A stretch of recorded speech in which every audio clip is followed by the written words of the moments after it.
자, 우리 지난 4주간의 이야기를 한번 요약해 보겠습니다. 사실 이 설교는요, 5주간의 사이클로 구성이 되어 있어요. 그래서 오늘은 그동안의 이야기를 전체를 마무리하는 그런 설교가 될 겁니다. 그래서 지난 4주간의 이야기 한번 빠르게 복습을 해볼게요. 자, 모든 인간의 목표는 뭐다? 우리는 모두 이것 하고 싶다. 그렇지, 행복하고 싶다. 그래서 사람들이 행복에 가는 길을 그동안 세 가지를 발견했더라. 첫 번째, 내가 원하는 걸 가지는 소유. 그 다음에 자신이 바라던 것을 이루는 꿈, 그 다음에 사람들과 나누는 사랑. 오케이. 그래서 이 세 가지를 우리를 행복으로 이끌어주는 행복의 공식이라고 얘기한다라고 얘기했어요. 근데 문제는 뭐냐? 이 행복의 공식이 깨지는 듯한 사건을 종종 발견하더라. 아니, 마땅히 행복해야만 하는 일들인데 도대체 무엇이 우리의 행복을 가로막고 있는 것인가?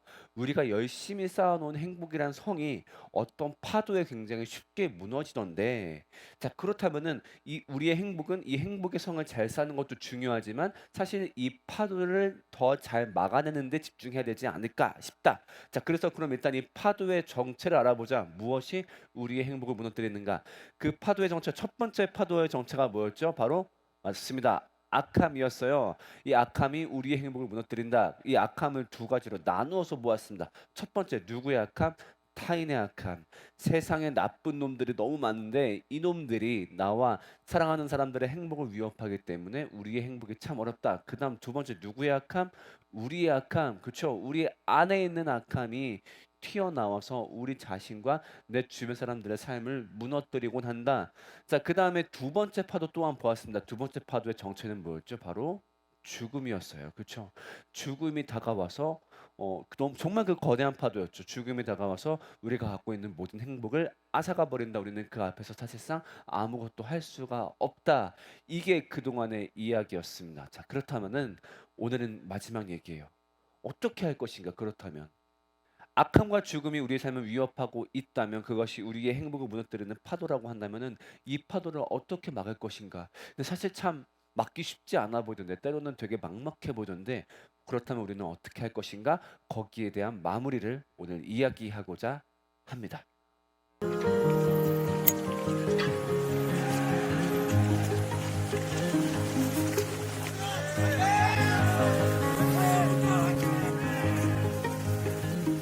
저 훈련의 마지막 훈련이니만큼 많이 설레고 기대가 됩니다. 전후 등만 따라 걷고 따라 보면서 걷고 좋았던 생각들을 하면서 걷다 보면 끝나 있을 거라 생각합니다.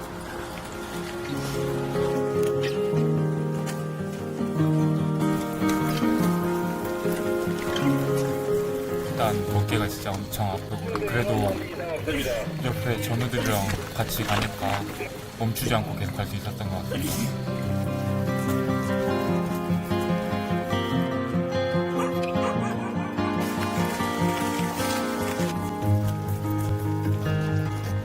자, 우리 기억하는지 모르겠는데 4주 전 맨 처음 설교를 시작할 때도 바로 이 행군의 이야기로 시작을 했습니다.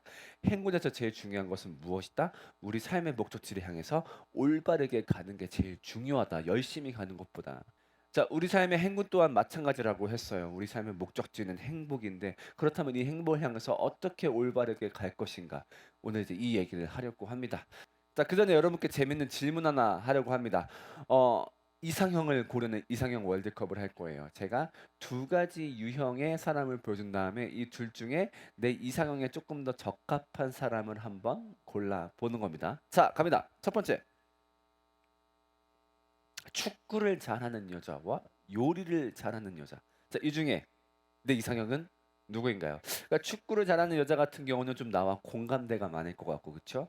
요리를 잘하는 여자 같은 경우는 나에게 뭔가 내가 잘하지 못하는 부분을 채워줄 수 있을 것 같은 느낌이죠. 자, 하나, 둘, 셋. 네, 대충 비슷비슷. 요리가 조금 더 많은가?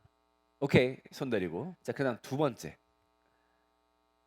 자신의 목표가 또렷해서 그것을 향해 달려가는 사람과, 아니면 자신의 목표가 또렷하진 않지만 대신 나를 서포트해 주는 걸 좋아하는 그런 여자. 둘 중에 어느 쪽이 더 이상형인가요? 자, 손 들어봅니다. 하나, 둘, 셋. 어우. 요거는 좀 후자 쪽으로 많이 쏠리네요. 나를 서포트해 주는. 어우. 좋습니다. 자, 그다음 마지막 질문입니다. 마지막 질문. 있지의 예지, 트와이스의 사나. 자, 여러분 취향은 하나, 둘, 셋. 아, 미치겠죠. 아, 정말 황금 밸런스 아닙니까? 진짜. 네. 아무튼 너무 예쁘고 너무 예쁜 듯하면서 굉장히 다른 매력을 가지고 있는 두 사람. 아, 고르느라 힘들었어. 되게 그 밸런스 딱 맞는 상대를 내가 매칭하느라고. 아, 정말 고민되는 것 같아요. 아, 만약에 둘 다 동시에 고백하면 누구 고백을 받아줘야 되지? 아, 미치겠네. 네. 이런 고민을 가지고 우리의 선조 세종대왕께서는 이렇게 말씀하셨습니다. 지랄하고 자빠졌네. 그렇죠? 네. 이 두 사람은 우리가 살아 숨쉬는지조차 모르고 있죠. 어, 우리가 지금 어떤 둘 중 하나 유형의 사람을 고르긴 했지만 사실 여기다가 우리가 사랑이란 말을 붙이기는 조금 애매할 것 같아요. 그러니까 나는 이런 사람을 사랑해, 이런 사람을 사랑해. 사실 왜냐면 우리가 지금 둘 중에 하나를 고른 거는 정말로 사랑이라고 하기에는 그쵸. 그냥 어떤 단면만 보고서 이게 더 좋아 이 정도니까. 그쵸. 사랑이라는 단어를 붙이긴 조금 애매한 것 같아요. 왜냐면은 누군가를 정말 사랑한다라고 말할 수 있으려면은 이 사람의 단편적인 가치를 보고 사랑하는 게 아니라 있는 그대로를 사랑하는 게 그 순간 사랑이라는 말을 붙일 수 있는 것 같거든요. 그러니까 우리가 사실 지금 좋아했던 거는 있는 그대로 여기 나왔던 사람들을 좋아한다기보다 그냥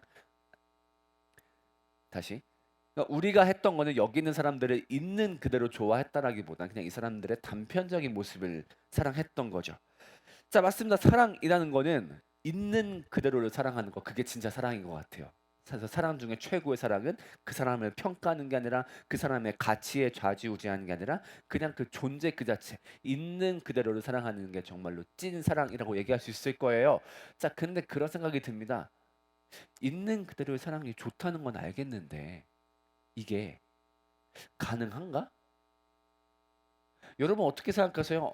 어떤 존재를 있는 그대로 사랑하는 거 이게 정말로 가능할까요? 자, 제 이야기를 한번 해볼게요. 저는 결혼을 했고 우리 아내를 만난 이야기 한번 해볼게요. 어, 제가 이제 대학교 동아리 활동하고 있었고 동아리 회장이었었는데 우리 아내가 이제 신입으로 면접을 보겠다고 들어왔어요. 그때 우리 아내를 포함해서 이렇게 세 명의 여학생이 신입으로 면접 보겠다고 딱 들어왔는데 제가 그 순간에 옆에 있던 그 같이 동아리 했던 형한테 귓속말로 이렇게 얘기했습니다. 형, 가운데 있는 애가 제일 예쁜데?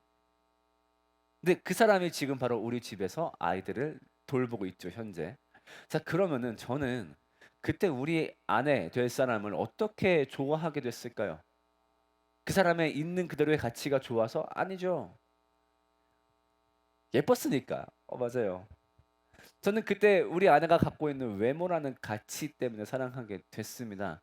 사실 우리는 누구를 만날 때도 마찬가지인 것 같아요. 우리는 보통 어떤 존재를 있는 그대로 좋아하기보다는 그 사람 안에 있는 가치를 보고 좋아합니다. 그게 외모가 되었든 성격이 되었든 뭐 어떤 다른 매력점이 되었든 내가 좋아했던 사랑했던 사람이라고 하더라도 내가 사랑했었던 그 가치를 만약에 그 사람이 잃어버리게 되면 혹은 그 가치를 버리게 되면은 그 사랑이 변하거나 없어지는 경우도 종종 보게 되는 것 같아요. 자, 이거는 연애할 때도 마찬가지죠. 자, 여러분들 여자친구 대부분 다 있죠? 네, 2D 말고 다 갖고 있죠. 아이, 없는 척 하지 말고 다 있잖아. 여러분들 그 알았어, 오케이. 2D 포함. 다 있죠? 네. 여러분들 여자친구 좋아할 때, 그 사람 좋아할 때, 그 캐릭터 좋아할 때, 뭐 때문에 좋아하게 됐어요? 그 사람의 가치 때문에? 그 사람이 그냥 있는 그대로 좋아서 그 가치에 상관없이 아닐 거예요. 뭔가 어떤 특정한 포인트가 있었을 거예요. 아, 저 사람이 정말 멋있다, 예쁘다, 사랑할 만하다라고 느끼게 했던 포인트가 있었겠죠. 우리는 그런 사람들과 연애를 합니다. 심지어 친구도 마찬가지죠. 인간관계에 있어서 우리가 그냥 아무나 하고 친구를 하나요? 모든 사람들이 다 좋나요? 아니죠. 우정이지만 뭔가 그래도 이 사람과 어울리고 싶어, 이 사람과 함께하고 싶어, 그런 가치를 지닌 사람과 친구하고 싶어 합니다. 그리고 심지어는 애완동물을 고를 때도 마찬가지죠. 우리가 애완동물을 친구, 반려동물 이렇게 얘기하는데 우리가 정말로 아무 동물이나 좋아하나요? 아니죠. 내가 봤을 때 귀엽고 예쁘게 생기고 건강한 우리는 심지어 애완동물을 고를 때도 가치를 갖고 평가하고 심지어 가장 뭐랄까 있는 그대로의 사랑에 가깝다라고 말할 수 있는 가족의 사랑, 부모님의 사랑조차 그 가치 때문에 흔들리는 경우를 많이 발견하게 돼요. 아니라고요? 부모님의 사랑만큼은 변하지 않는다고요? 부모님은 나를 그냥 있는 그대로 사랑하신다고요? 요렇게 한번 가정해 봅시다. 아마 여러분들 나이 때까지 부모님이 여러분들을 정말 있는 그대로 사랑한 경우가 많았을 거예요. 근데 만약에 여러분이 나이가 29이 되었습니다. 취직도 못하고 집에서 백수처럼 놀고 있어요. 아, 괜찮아요. 그 정도까진. 35살이 되었습니다. 여전히 취직도 못하고 사람도 안 만나고 집에서 맨날 놀고 있습니다. 그렇게 나이가 39이 되었습니다. 맨날 집에서 게임만 하고 늘 붙잡는 건 사람 손이 아니라 마우스도 붙잡고 있고 어, 롤 티어는 올라가는데 사람은 점점 뭔가 깔아앉고 있고 그다음에 맨날 엄마 아빠한테 하는 소리라고는 배고파 밥 줘 이런 말밖에 안 한다고 한다면 그때가 되어도 여러분의 부모님은 여러분을 변함없이 있는 그대로 사랑하겠죠. 그쵸? 어? 확신하기는 어려울 거예요. 그쵸? 만약에 그래도 있는 그대로 사랑해 주시면 좋겠지만은 굉장히 많은 부모님이 그때쯤 되면 흔들릴 거예요. 아, 이게 사실 사람의 모습이에요. 그러니까 우리는 어떤 존재를 가치를 갖고 사랑하는 거지 있는 그대로 사랑하는 거 솔직히 불가능한 것 같아요. 우리는 한 번도 누군가를 있는 그대로 사랑해 본 적이 없어요. 그 사람의 가치를 갖고 사랑했지. 그렇다 보니까 우리는 본능적으로 알고 있죠. 우리 또한 가치로 사랑받겠구나. 어, 나라는 사람의 사랑받기 위해선 사랑받을 만한 가치를 끊임없이 만들어내야 되는구나. 그래야 내가 사랑받으며 살겠구나.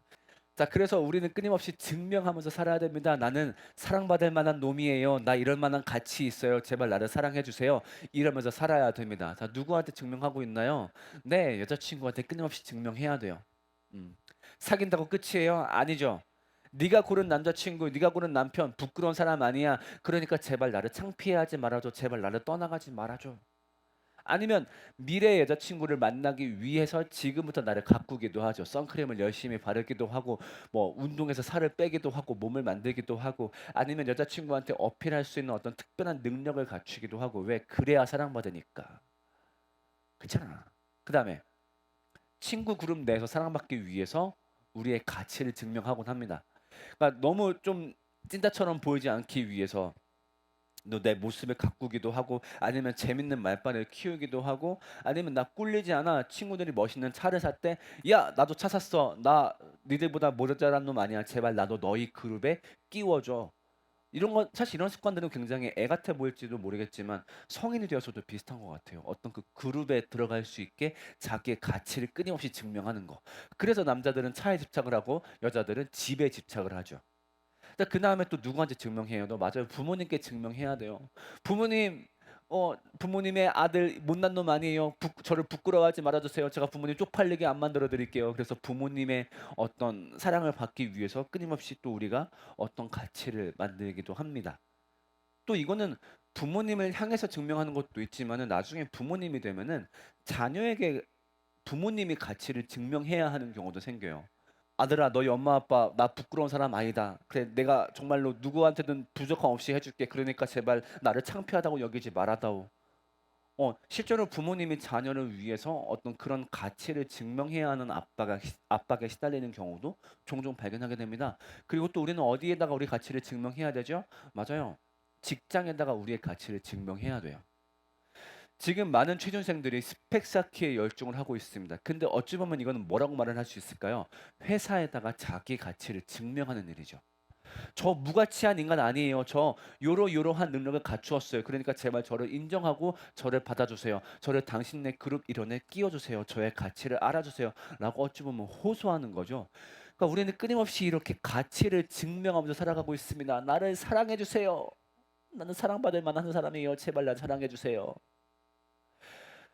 이렇게 살아가다 보니까요. 문제는 뭐예요? 지쳐요. 아, 너무 힘들어요. 왜냐면 가치라는 게 한두 번 발했다고 끝나는 게 아니라 지속적으로 좀 발휘해 줘야 되는 거든요. 그리고 또 세상에서 원하는 가치도 점점 더 많아지고 다양해지고 있어요. 이것도 잘해야 되고 저것도 잘해야 되고 아니면 때로는 바뀌기도 해요. 옛날에는 요런 가치가 좀 주목받는 가치였었는데 이제는 요런 가치를 또 키우래. 그럼 거기에 맞게 또 자기를 키우고 가꾸고 사람들한테 막 자꾸 보이려고 하고 증명하고 참 세상 살기 쉽지가 않은 것 같아요. 그렇다 보니까 좀 어떤 생각을 하게 되냐면 그러니까 인간관계가 너무 지치니까 좀 나를 그냥 있는 그대로 사랑해 주는 사람은 없나? 음. 내가 좀 부족하더라도 내가 좀 못났더라도 그냥 나를 있는 그대로 사랑해 줄 사람은 없나? 이런 고민을 하게 되는 거죠. 근데 문제는 뭐예요? 있는 그대로의 나 정말 사랑스럽나요? 있는 그대로의 내 모습 나는 알고 있죠. 그러니까 내가 그동안 쌓았던 어떤 허울과 거품과 가면을 싹 벗어제낀 있는 그대로의 나 어떤가요? 우리 요런 상상 한번 해 봅시다.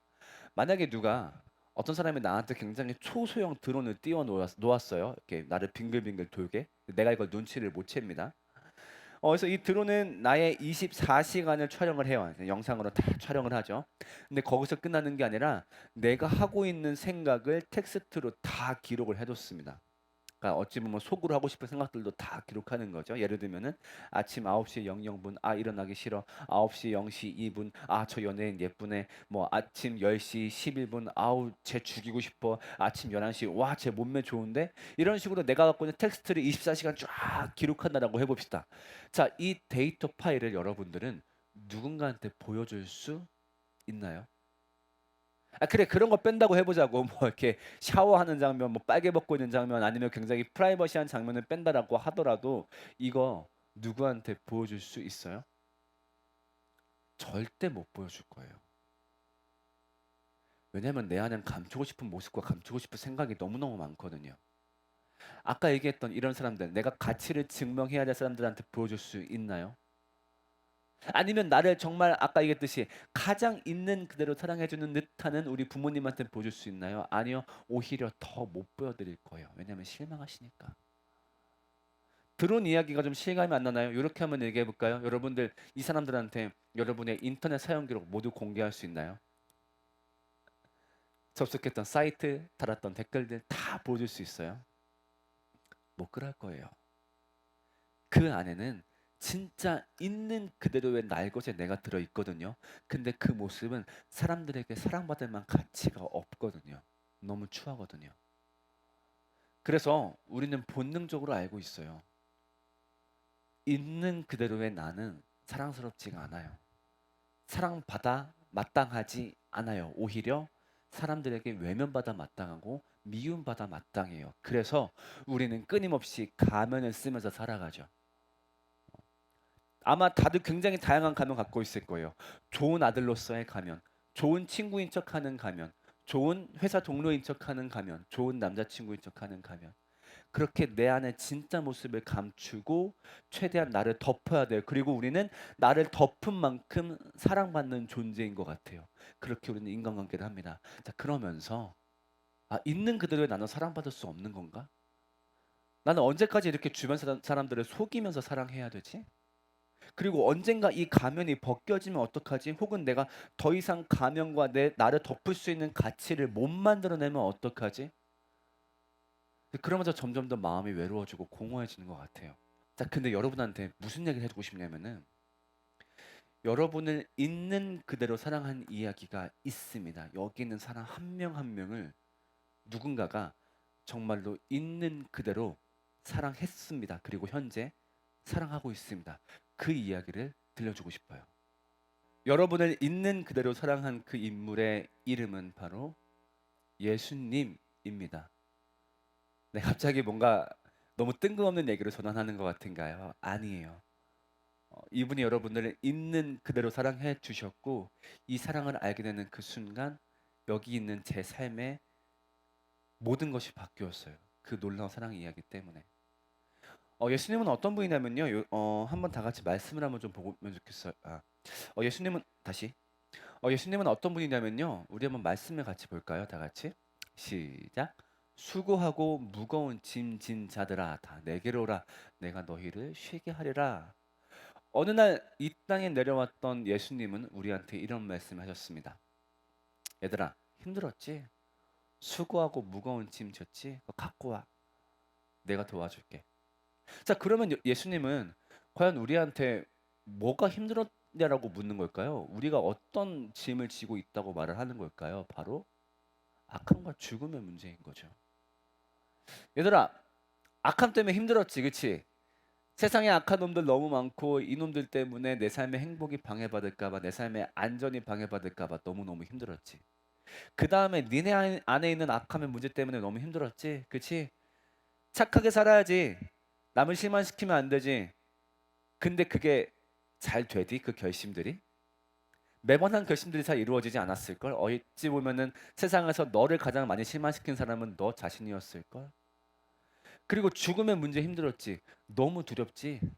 사랑하는 사람이 죽음으로 너를 떠나갈까 봐. 그리고 그 무서운 그림자가 너에게도 다가오고 있으니, 그리고 그 죽음 이후에는 무엇이 너를 기다리는지 알지 못해서 그것이 너무나 힘들고 고통스러웠지. 그것 때문에 수고하고 무거운 짐을 지었지. 응, 내가 그거 해결해 주러 왔어.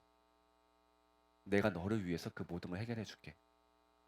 이게 바로 예수님의 이야기였습니다. 자, 예수님은 과연 어떤 방법으로 우리의 악함과 죽음의 문제를 해결하겠다라고 한 거였을까요?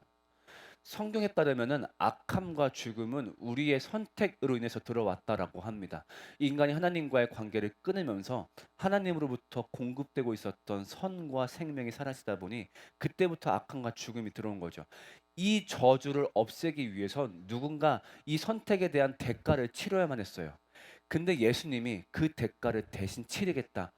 내가 대신 벌을 받을게. 너네가 했던 선택에 대한 벌을 내가 대신 받아서 지금 너희에게 저주처럼 주어져 있는 악함과 죽음을 사라지게 만들어 줄게. 라고 우리한테 말씀하신 겁니다. 갑자기 왜요? 아니, 왜 갑자기 우리를 위해서 죽겠다라고 하는 거예요?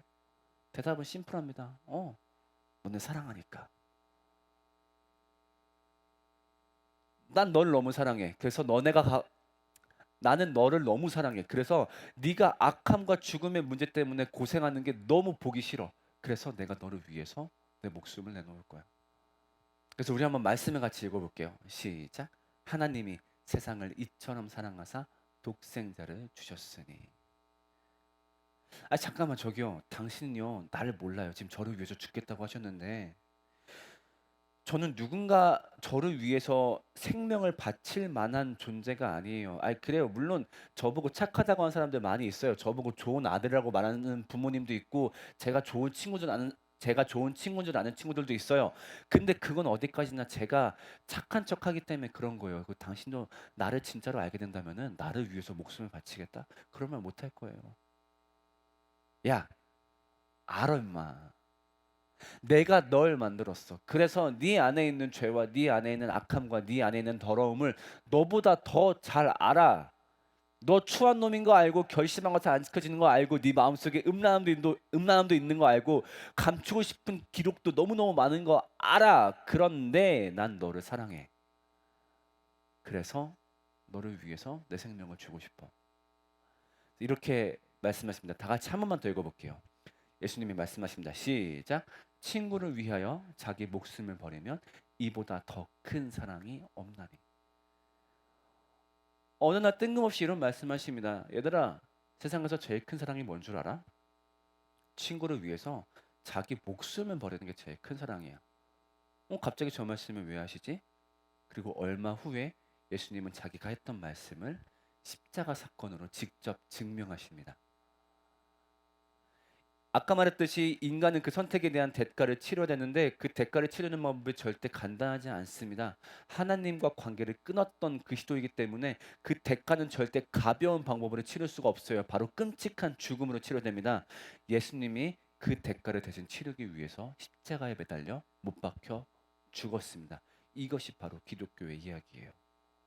우리 스스로는 행복이란 행군을 완성할 수 없으니, 왜냐하면 악함과 죽음의 문제 때문에 누군가가 절대적인 존재가 이 문제를 도와주지 않으면 우리 안에선 방법이 없어요. 그래서 그 방법과 해결책이 되어주기 위해서 예수란 분이 이 땅에 오셨고 우리가 걸어가야 될 그 힘든 행복의 행군길을 대신 내 앞에서 짐을 지으시면서 우리와 함께 같이 걸어가 주셨습니다. 자, 우리 마지막으로 이 늘 읽었던 문구 한번 3번 반복해서 읽어보겠습니다. 시작. 우리는 미치도록 행복하고 싶다. 우리는 미치도록 행복하고 싶다. 우리는 미치도록 행복하고 싶다. 맞아요. 이거예요. 결국 진짜 우리는 행복하고 싶어요. 그래서 여러분들 그렇게 힘들게 사는 거 아니야? 아까 얘기했던 행복의 공식을 얻어보겠다고 바깥에서 공부하고 일하고 정말 힘든 것들 다 견뎌내고, 왜냐하면 그걸 통해서 내가 행복하고 싶으니까. 우리가 바라는 건 딱 하나밖에 없다고, 행복이에요. 근데 문제는 뭐냐면 여러분들이 가고 있는 그 힘든 삶의 걸음이 그 길 끝에서 여러분들한테 행복을 주면 좋겠는데 아닌 경우가 너무 많아요. 거기 끝에 행복이 없을 확률이 굉장히 커요. 내가 봤을 때는 그냥 단적으로 말할게요. 여러분의 삶에서 그냥 그대로 걸어가서 행복을 얻는 것은 불가능해요. 왠 줄 알아요? 악함과 죽음이라는 장벽이 여러분들을 너무 거대하게 가로막고 있기 때문이에요. 이것을 극복할 수 있는 방법은 미안합니다, 없어요. 세상에 악함을 막을 수 있는 방법이 있다고요? 기술이 발전하고 있다고요? 무슨 말이에요? 악함의 기술도 같이 발전하고 있어요. 정말 세상의 악함은 굉장히 다양한 방법으로 나와 사랑하는 사람들을 위협하고 있어요. 그 다음에 그걸 피했다고 쳐보자고요. 내가 힘을 얻으면 얻을수록, 내가 꿈을 얻으면 얻을수록 내 안에 있는 악함이 자꾸 튀어나오려 그래요. 그래서 이런 것 때문에 자기 삶을 망친 사례가 너무너무 많아요. 그리고 그 모든 것을 어찌 피했다라고 해봅시다. 죽음이란 파도가 나를 빵 하고 덮치는 순간 우리가 갖고 있는 행복은 반드시 그 자리에서 한 번에 사라지게 되어 있어요. 그런 상황이기 때문에 우리가 행복할 수 있다? 미안해요, 불가능해요. 그렇기 때문에 저는 여러분들한테 기독교를 얘기하고 싶은 거예요. 누군가는 그런 말을 해요. 종교는 비현실적이어서 싫대요. 그런 뜬구름 잡는 얘기 하지 말래요. 내가 물어볼게요. 그렇다면 뭐가 현실적인 얘기예요? 돈 버는 거, 취업하는 거, 결혼하는 거, 연애하는 거, 이게 현실적인 얘기예요? 누군가는요 이거를 안 하기도 해요. 누군가는요 이걸 굉장히 쉽게 넘기도 해요. 이게 현실적인 얘기예요? 이게 우리 삶에 가장 많이 쏟아부어서 고민해야 되는 얘기예요? 아니요. 이것보다 더 거대하고 심각한 현실적인 문제가 있어요. 그것은 무엇이냐? 여러분의 삶에 악함이 작용할 거란 것이고 여러분은 모두 반드시 죽는다는 거예요. 이게 제일 현실적인 얘기지. 그래서 기독교는 여기에 대한 답을 준비하고 있는 종교예요. 악함과 죄송합니다. 그래서 기독교는요 여기에 대한 답을 준비하고 있는 종교예요. 악함과 죽음에 대한 답. 말씀 읽어보자고요. 예수 안에 있는 성령이 당신을 죄와 죽음에서 해방하여 주었기 때문입니다. 어찌 보면 세상에서 가장 현실적인 얘기를 하고 있는 게 바로 기독교예요. 그 현실적인 문제가 당신에게 다가오고 있는데 당신은 거기에 대한 준비가 되어 있는가? 대비가 되어 있는가? 그렇지 않다고 한다면 이 기독교의 이야기를 한 번은 들어보라. 이게 바로 제 메시지예요. 대부분 마찬가지일 거예요. 악함과 죽음에 대한 답이 준비가 되어 있나요? 안 되어 있어요. 근데 기독교는 거기에 대한 답을 이야기하고 있는 종교예요. 그 답이 그래요. 절대적일 거야. 정말 이거 한번 들으면 뿅 갈 거야. 이렇게 말하진 않을게요. 다만 한 번은 들어보면 좋겠어요. 듣고 나서 별로던데 그렇게 얘기하죠. 뭐 그렇게 얘기한다면 나도 어쩔 수 없죠. 근데 한 번은 그 답을 들어보면 좋겠어요. 왜냐하면은 이 답을 못 구해서 죽음과 악함에 대한 답을 미리 준비하지 않아서 삶이 허무에 빠지고 고통에 빠진 사람들을 저는 너무너무 많이 봤어요. 그 반대로 기독교를 통해서 그 답을 얻은 다음에 이루 말할 수 없는 평안과 행복을 얻은 사람도 저는 정말로 많이 봤어요. 나는 너희가 그 평안과 행복을 알면 좋겠어. 그 기쁨을 알면 좋겠어. 너희들을 있는 그대로 사랑하는 그 이야기를 너희가 들어봤으면 좋겠어. 나는 20대 초반에 너희들을 만나면은 정말로 마음이 불안하고 안쓰러울 때가 많아. 행복을 향해서 부릉부릉 이제 달리려고 한다고. 그게 공부를 통해서든 일을 통해서든. 왜냐하면 학생 때까지 학교에 갇혀 있었으니까. 이제 내가 행복하기 위해서 정말 악사를 풀 밟고 이제 나가는 시기가 지금 너희 나이 때단 말이야. 그렇다 보니까 너희가 제발 가치 있고 의미 있는 길을 달리면 좋겠는데 굉장히 많은 숫자가 그 끝에 막혀 있는 길을 향해서 막 달려가는 걸 많이 봐. 돈 많이 벌면 행복하겠지? 지금 내 꿈 이루면 행복하겠지? 사람들과 사랑을 나누면 행복하겠지? 그러다가 죽음과 악함이라는 벽과 정면으로 빵 충돌해가지고 그 충격을 이겨내지 못하는 경우를 너무너무 많이 봤어요.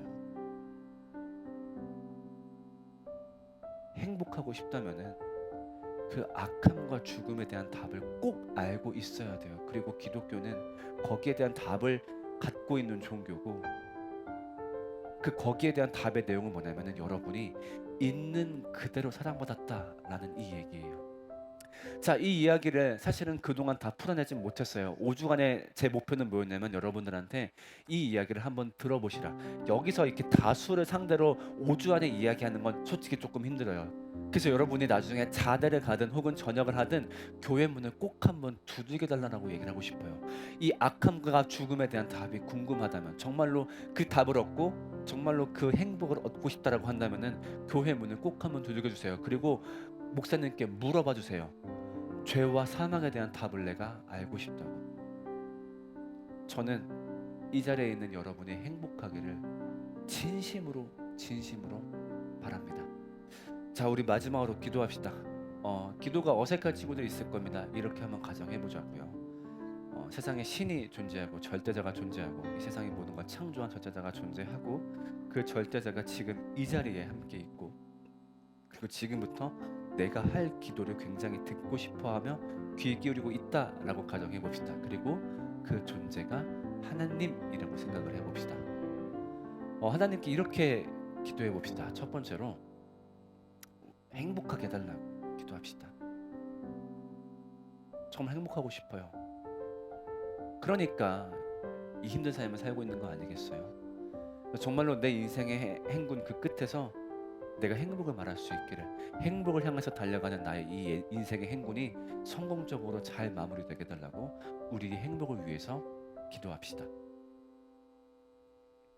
자, 그 다음 두 번째, 이 악함과 죽음에 대한 답이 되어달라고 기도해 봅시다. 얘기했지만 여기에 대한 답 또렷하게 안 떠오르죠? 맞아요. 인간한테는 그 답을 갖고 있지 않아요. 그런데 저 앞에 지금 서서 나불나불 얘기하는 양반이 기독교가 악함과 죽음에 대한 답이래. 그리고 그 답을 알았을 때 굉장히 평온과 행복을 누린대. 그 답을 저한테 좀 알려달라고 기도합시다. 저 답이 궁금해서 나도 교회 문을 두들길 때, 성경을 펼칠 때, 혹은 목사님께 물어볼 때 그 답을 내가 알게 되어서 저 양반이 누리고 있는 행복을 나도 누리게 해달라고 기도합시다. 우리 마지막으로 있는 그대로의 사랑을 알려달라고 기도합시다. 내가 있는 그대로 사랑받았다고 하는데, 심지어 그 사랑이 내가 어떤 꾸며낸 모습이 아니라 내 안에 더러움, 내 안에 부족함을 다 알고도 사랑했다라고 하는데, 도대체 그 사랑의 이야기가 무엇인지, 나도 정말 내가 있는 그대로 사랑받았다는 행복감과 그 평안감을 누리고 싶은데 그 사랑의 이야기가 무엇인지 내가 교회 문을 두들겼을 때 나에게 알려주셔서 나한테 평안과 행복을 선물해 달라고 우리 마지막으로 이걸 놓고 기도합시다.